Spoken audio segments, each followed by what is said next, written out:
Saludos, Dios les bendiga y muchas gracias por reproducir este video. A continuación les traigo una explicación de lo que son las técnicas PERT y CPM, muy utilizadas en lo que es la formulación de escenarios, también conocido como formulación de proyectos o planeación de proyectos, y en donde en esta primera parte vamos a estar abordando algunos conceptos básicos necesarios para comprender este importante tema dentro de lo que son los modelos de redes en programación lineal. Para comenzar vamos a estar describiendo algunas generalidades importantes. Estas dos técnicas parten entonces o analizan lo que son actividades que conforman un proyecto. Es importante definir lo que es un proyecto. Es una serie de pasos ordenados sistemáticamente con el propósito de lograr un objetivo determinado. Este objetivo determinado también se conoce como un objetivo general, y esta serie de pasos ordenados sistemáticamente se conocen también como objetivos específicos, y no son más que las actividades que van a conformar el proyecto. Una vez que se tienen esa lista de actividades, entonces se procede a abordar una siguiente etapa, que es la elaboración de la red del proyecto, que es una representación gráfica de esa lista de actividades a través de nodos y de arcos, para posteriormente elaborar cálculos que van a apoyar en la toma de decisiones por parte de la gerencia. Estos cálculos son de dos tipos: cálculos determinísticos o probabilísticos. Una vez que se han realizado, entonces se elabora por último un cronograma de actividades, que es otra representación gráfica de la lista de actividades que conforman el proyecto, y que va a haber una retroalimentación entre ese cronograma, que también se le conoce como diagrama de Gantt, y la red de nuestro proyecto que estemos llevando a cabo. Para comenzar vamos a describir un poco algunos conceptos clave que involucran las actividades de nuestro proyecto. Es importante entonces, antes de construir la tabla de procedencia, identificar las actividades individuales que van a conformar nuestro proyecto. Esto se hace con el objetivo entonces de evitar redundancia, evitar errores de omisión a la hora de construir esa tabla. Es un proceso que se hace entonces de la manera más detallada posible, con el fin de especificar cada una de esas actividades lo más claro y definido posible. Cada una de las actividades que van a conformar nuestro proyecto van a consumir recursos, y estos recursos se encuentran divididos en dos clases: costos y tiempo. El primer costo que se tiene son los costos directos o costos normales, que son los que incluyen lo que es la mano de obra, materiales a utilizar y cualquier otro costo que se relacione directamente con las actividades del proyecto. También van a existir costos indirectos, que son en donde figuran gastos administrativos, gastos de depreciación, gastos financieros y otros costos generales variables que podrían evitarse si se redujera el tiempo total del proyecto. Estos costos indirectos entonces van saliendo a la medida que el proyecto se va llevando a cabo, y en donde influye también el tiempo.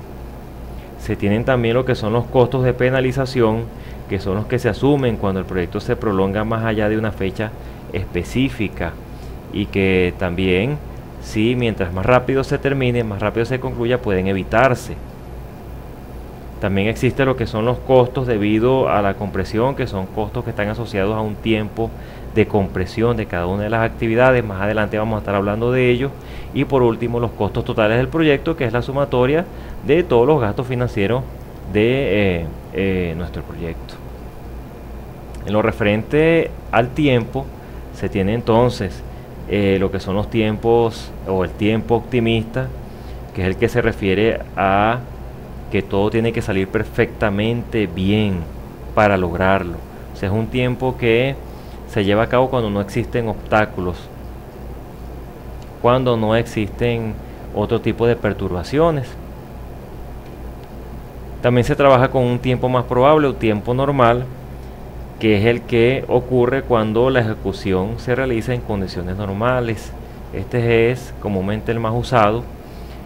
También se tiene un tiempo pesimista, que es el que ocurre cuando la ejecución transcurre extremadamente deficiente o extremadamente mal, al contrario que el tiempo optimista, cuando todo ocurre de la manera más rápida posible. Y también vamos a tener lo que es un costo al considerar la compresión de determinada actividad, que es el menor tiempo posible que se requiere para completar una actividad.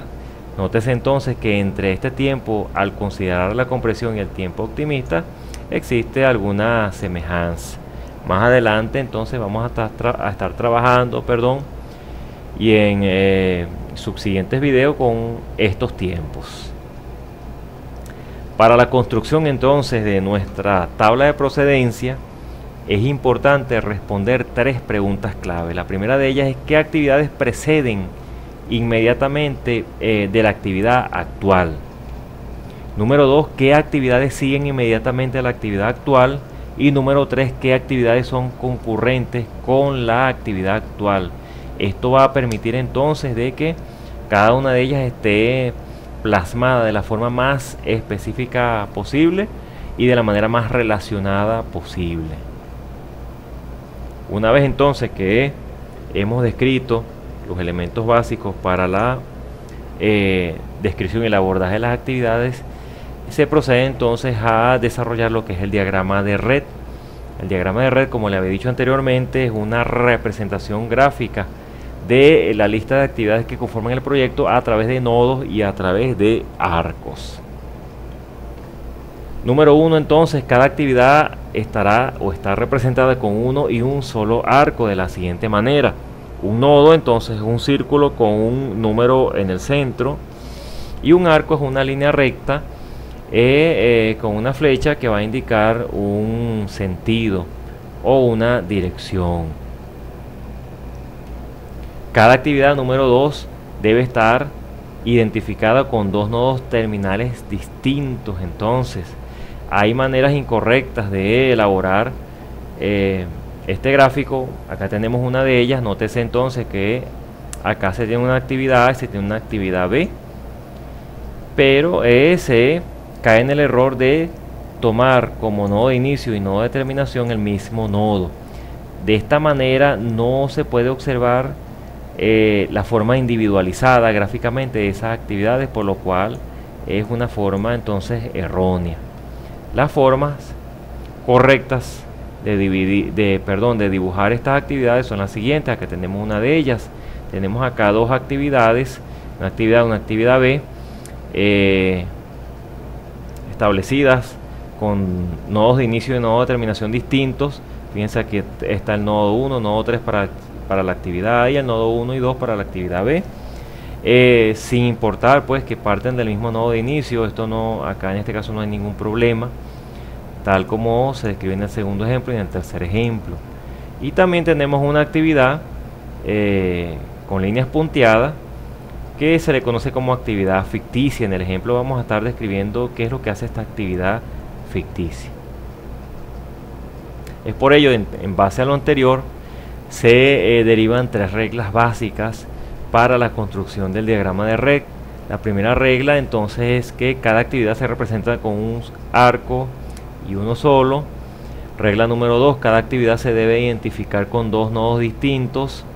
Y regla número 3, para mantener las relaciones de procedencia correctas, se deben tomar en consideración los siguientes aspectos: las actividades antecesoras inmediatas de la actividad actual, las actividades sucesoras inmediatas de la actividad actual y las actividades concurrentes inmediatas o simultáneas con la actividad actual.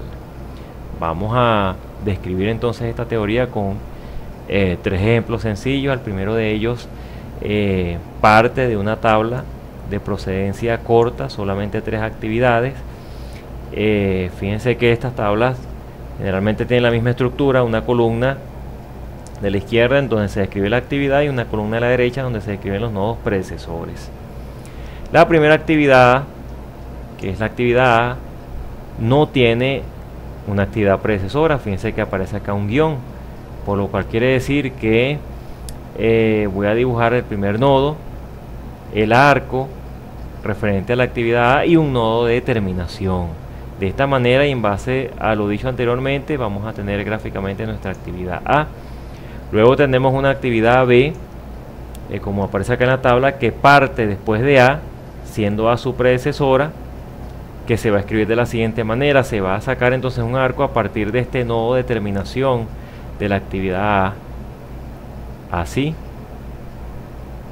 y el arco que va a representar nuestra actividad B. Luego aparece una actividad C que tiene como predecesora la actividad B, y como lo hicimos acá anteriormente, vamos a sacar este arco proveniente del último o del nodo de terminación de la actividad B.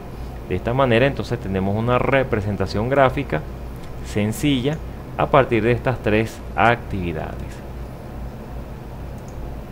En este segundo ejemplo tenemos acá una tabla un poquito más larga, 4 actividades, y que tiene, se añade un nivel de dificultad. Fíjense que al igual que el ejemplo anterior, tenemos una actividad que tampoco tiene nodo predecesor. Tenemos ahora una actividad B que parte después de la actividad A, de esta manera, y una actividad C que también parte después de A. O sea, ambas actividades tienen como predecesora la actividad A, y lo escribimos de la siguiente manera. Luego vamos a tener una actividad D que ocurre después de B y de C. Esa actividad D se puede dibujar, ya sea a partir del cuarto nodo o del tercer nodo. Vamos a dibujarlo a partir del cuarto nodo, la actividad C, pero lo importante acá es establecer la relación de procedencia. Para establecer gráficamente que de verdad D procede de B y de C, vamos a utilizar una actividad ficticia del nodo 3 al 4, ya que fue el cuarto nodo donde sacamos la actividad D, y en la cual esta actividad ficticia, este arco dibujado con líneas punteadas, no forma parte de el conjunto general de actividades del proyecto. Se utiliza, como se observó anteriormente, solamente para establecer una relación de procedencia. Las actividades ficticias no van a consumir ni tiempo ni recursos, no forman parte del proyecto, pero solamente se utilizan entonces para establecer esas relaciones, valga la redundancia, de procedencia. Vamos con un tercer ejemplo, y ahora con 5 actividades. Fíjese que tanto la actividad A como la actividad B no tienen nodos predecesores, no tienen actividades, predecesoras, por lo cual ellas van a iniciar en el mismo nodo, porque es importante que nuestra red inicie en un nodo y termine en otro nodo, o sea, tenga un solo nodo de origen y un solo nodo de terminación, o un solo nodo de inicio y un solo nodo de terminación. Como ellas dos no tienen predecesores, entonces vamos a dibujarla a partir del primer nodo. Luego tenemos una actividad C que ocurre después de B, de esta manera. Una cuarta actividad D que va a ocurrir después de A. Fíjense lo que está ocurriendo. Y una quinta actividad que va a ocurrir después de D y de C. Nótese aquí que ya tenemos a D, ya tenemos a C, y vamos a sacar entonces esa quinta actividad E a partir del último nodo que dibujamos. Fíjense esto, a diferencia del ejemplo anterior, en donde utilizamos una actividad ficticia para establecer una relación de procedencia de esta actividad D a partir de B y de C. En este caso no lo hicimos, en este ejemplo. Si se puede evidenciar acá, fíjese que la actividad E procede tanto de D como de C, pero tanto D como C tienen nodos de inicio distintos, se parten de nodos diferentes. En este caso se puede dibujar directamente, a diferencia que del ejemplo anterior, que tanto B como C partían del mismo nodo. Cuando una actividad parte del mismo nodo, entonces es necesario utilizar una actividad ficticia para establecer las relaciones de procedencia subsiguientes. Vamos con un ejemplo un poquito más de mayor dificultad. Fíjense que este ya es un ejemplo contextual. Dice de la siguiente manera: un editor firmó un contrato con un autor para publicar un libro de texto. El autor somete a consideración una copia impresa de un archivo de computadora del manuscrito. Las actividades simplificadas asociadas con la producción del libro de texto se resumen en la siguiente tabla. Tenemos entonces una serie de actividades que van desde la A hasta la J. Fíjense que acá se añade un nivel más de detalle, pues ya que se contiene una descripción de cada una de ellas. Se está hablando entonces de un editor, ¿no?, que firma un contrato para publicar o para producir un libro de texto. Tenemos una columna en donde van a aparecer, al igual que los ejemplos anteriores, las actividades predecesoras, y una nueva columna donde se van a colocar la duración de esas actividades utilizando la unidad de semanas. De esta manera, entonces, teniendo en cuenta este ejemplo, vamos a comenzar con su resolución. Tenemos acá entonces como guía nuestra tabla de procedencia. Nótese que tiene un nivel de complejidad un poco mayor. Las 4 primeras actividades A, B, C y D, nótese que no tienen actividades predecesoras. Quiere decir que ya van a partir del mismo nodo de inicio. Para ello vamos a comenzar con el nodo 1 y vamos a comenzar escribiendo la actividad A-3. El 3 se refiere entonces a que A dura 3 semanas.